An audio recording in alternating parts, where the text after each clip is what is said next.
네, 사랑하는 우리 교회 성도님들, 월요일입니다. 또한 한 주간도 주의 은혜 가운데 승리하시는 우리 귀한 성도님들 되시기를 축원합니다. 잠시 기도하시고 오늘의 말씀을 나누겠습니다. 하나님 감사합니다. 오늘도 주의 은혜가 가득한 하루가 되게 하여 주시고 또 한 주간이 되게 하시고 우리 성도들 믿음 안에서 정말 주님과 동행하는 귀한 하루 되게 도와주옵소서.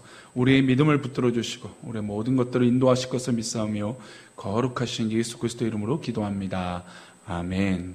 네, 오늘의 말씀은 하박국 2장 8절 말씀입니다. 제목은 진정한 기다림이라고 하는 제목으로 말씀 나누겠습니다. 하박국 2장 8절입니다. 함께 읽겠습니다.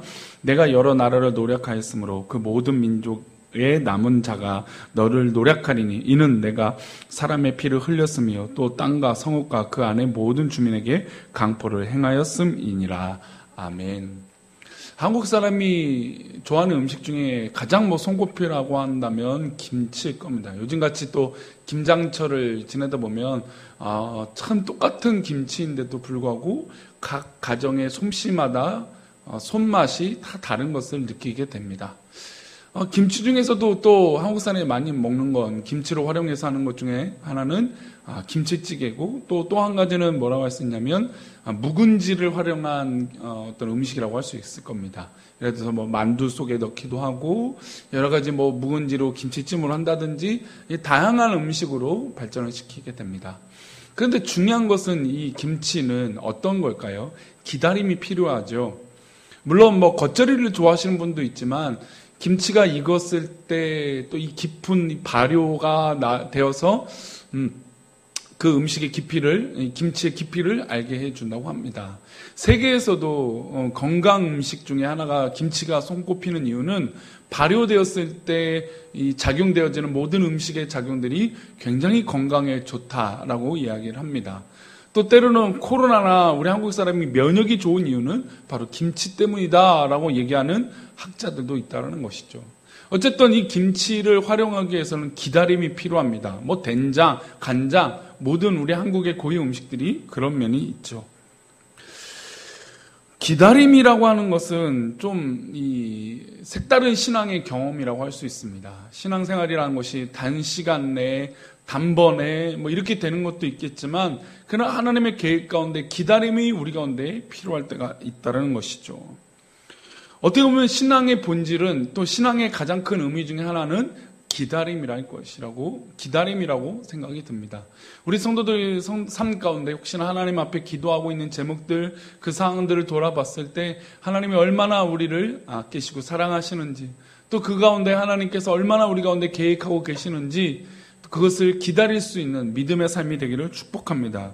근데 오늘 본문에서 하나님 말씀하시려고 하는 의도는 지금 하박국 선지자와 하나님의 이 말씀과 대치되는 상황이 등장하게 됩니다.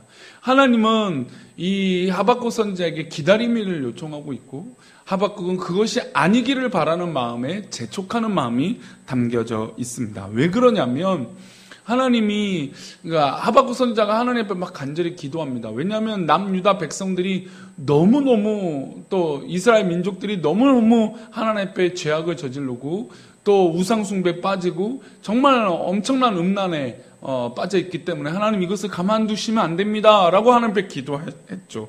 그래서 하박국 선지자는 이 사회와 열방이 제대로 돌아가기 위해서 그것을 위하여 하나님 앞에 기도합니다. 오랫동안 기도했는데 하나님께서 주신 응답이 하박국 선지자에게 마음에 들지 않았어요. 우리 신앙생활 하다 보면 그럴 때가 있잖아요. 그렇죠? 우리가 막 이렇게 기도했는데 하나님의 응답이 전혀 다른 방법으로 인도하심을 느낄 때가 있어요.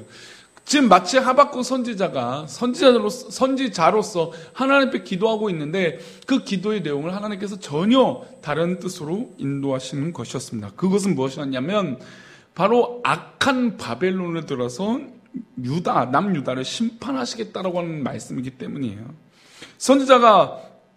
이 선지자 하박국이 하나님의 응답을 받았을 때 하나님 왜요? 왜 바벨론입니까? 저 바벨론은 저 악한 저 민족인데 어떻게 저 악한 이방인이 우리를 심판할 수 있습니까? 하나님 동의할 수 없습니다. 아무리 유다 민족이 이스라엘 민족이 범죄했을지라도 잘못했을지라도 바벨론의 손에 우리 민족을 넘기고 심판하시는 것은 받아들일 수 없다고 항변하는 것이죠. 기도하는 선지자에게 하나님께서 답을 주셨습니다. 뭐라고 답을 주셨냐면 기다려라. 기다리면 내가 바벨론을 심판할 것이다. 하나님께서 유다 백성을 심판하기 위해서 바벨론을 들어 쓰시는데 이것이 마음에 들지 않다라고 하나님 앞에 간구하면 기도하니까 하나님께서 이 바벨론을 심판하실 것이라고 말씀하고 계신다는 것이죠.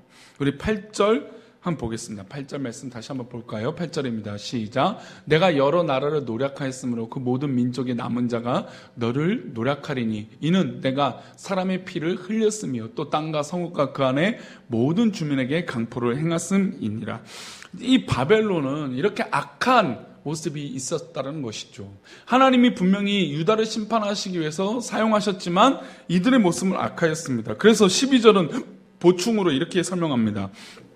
피로 성읍을 건설하여 하며 불의의 성을 건축하는 자에게 화 있을진저. 이 민족, 이 성읍은 바로 바벨론이죠. 바벨론 민족을, 성읍을, 거대한 이 민족을 세워나가는데 피로, 불의로 가득했기 때문에 하나님은 결국 심판하시겠다는 겁니다. 이 3절 내용이 또 어떤 내용이 나냐면 이 묵시는 정한 때가 있나니 그 종말이 속히 이르겠고, 그러니까 하나님께서 이것을 이루시기 위해서 때가 있다라는 겁니다. 그리고 반드시 응답하시겠다라고 약속을 하세요. 모든 말씀이 주어졌고 하박국 선지자에게 남은 것은 기다림밖에 없었습니다. 기다림은 과연 뭘까요? 기다림은 바로 믿음입니다. 4절을 한번 보겠습니다. 4절입니다. 보라, 그의 마음은 교만하며 그 속에서는 정직하지 못하나 의인은 그의 믿음으로 말미암아 살리라. 의인은 믿음으로 말미암아 산다고 했습니다. 그런데 한 가지 문제 있죠. 언제까지 기다려야 될까요? 이 기다림의 끝은 언제일까요? 근데 하나님의 계획 가운데 그때가 우리가 알 수 있습니까? 또 하나님께서는 기한을 정해 놓으셨나요? 그 기한을 정해 놓으시지 않았습니다. 하나님만 알고 계시는 것이죠. 그럼 하나님 앞에 이렇게 기도하겠죠. 하나님 도대체 언제입니까? 언제까지 이때를 이렇게 두십니까? 또한 하나님 언제까지 이들을 가만두시겠습니까? 라고 하나님 앞에 기도하지 않겠습니까? 그런데 여기서 우리가 기억할 것은 바로 믿음이라는 단어예요. 믿음으로 하나님 앞에 기다리고 믿음으로 말미암아 산다고 했는데 그러면 그 믿음은 어떤 의미일까요? 믿음이라고 하는 히브리어 단어는 에무나라고 하는 단어입니다. 에무나의 뜻은 성실이라고 하는 말을 옮길 수 있습니다. 하나님 말씀이 임했을 때 덮어놓고 기다리라는 뜻이 아니라 하나님 말씀 앞에 무릎 꿇고 성실하게 기도하며 믿음 생활을 성실하게 하면서 기다리라는 겁니다. 그래서 믿음의 삶과 예배는 단 일회성이 아니에요. 물론 이 일회성으로 우리를 완전히 뒤집어 놓으시고 우리를 완전히 변화시키시는 놀라운 은혜가 있지만 하나님께서 이 믿음의 삶을 보시고 인도하시고 성실하게 바꿔 주신다는 겁니다. 그리고 하나님 앞에 그 성실하게 바꿔 놓으실 것을 기대하며 오늘도 하나님 앞에 성실하게 믿음으로 기도하는 것이죠. 우리의 삶이 그렇게 성실함으로 나아가는 게 바로 믿음이라는 겁니다. 성실함은 또한 하나님의 속성이죠. 하나님은 성실하시기 때문에 이 세상을 창조하시고 지금도 운행하고 계세요. 하나님의 성실 때문에 죄 가운데 살았던 우리가 구원받아서 하나님의 자녀가 된 것입니다. 성경의 역사들을 보면 하나님의 이 성실하심을 또 이때를 기다렸다는 것을 볼 수 있어요. 노아가 방주를 짓고 얼마나 오랫동안 그 시간들을 기다렸습니까? 아브라함은 하나님께서 아들 하나 주시려고 25년이 넘는 시간들을 기다리게 하셨습니다. 말이 25년이지 얼마나 그 약속이 정말 믿기지 않을 정도로 오랜 시간이 아니겠습니까?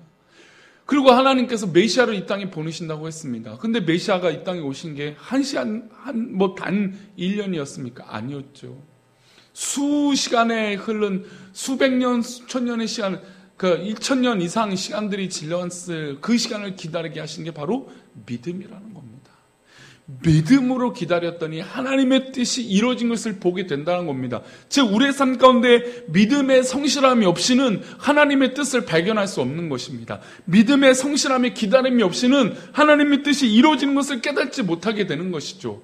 성도님들 삶 가운데 하나님의 뜻이 이루어지기를 기다린다면, 믿는다면 계속해서 성실하게 신앙생활 가운데 기다려야 돼요. 그리고 하나님의 뜻이 분명히 이루어질 때 이것이 하나님의 뜻이구나라고 깨닫게 될 줄 믿습니다.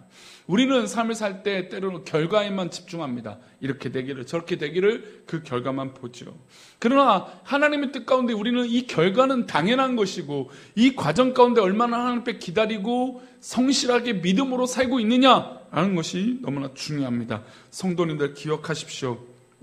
보라, 그의 마음은 교만하며 그 속에서 정직하지 못하나 의인은 무엇으로 산다고요? 믿음으로 사는 것입니다.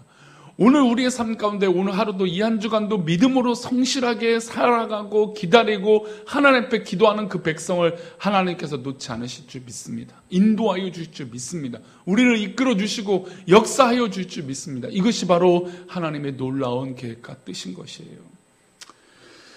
우리가 맛있는 음식을 먹기 위해서 또 기다리는 것처럼 하나님의 뜻을 정말 꿀과 같이 귀한 이 말씀을 기다리고 또 기다릴 때, 믿음으로 성실하게 기다릴 때 정말 하나님의 놀라운 역사를 경험하게 될 줄 믿습니다. 오늘도 귀한 하루도 믿음으로 기다리고 승리합시다.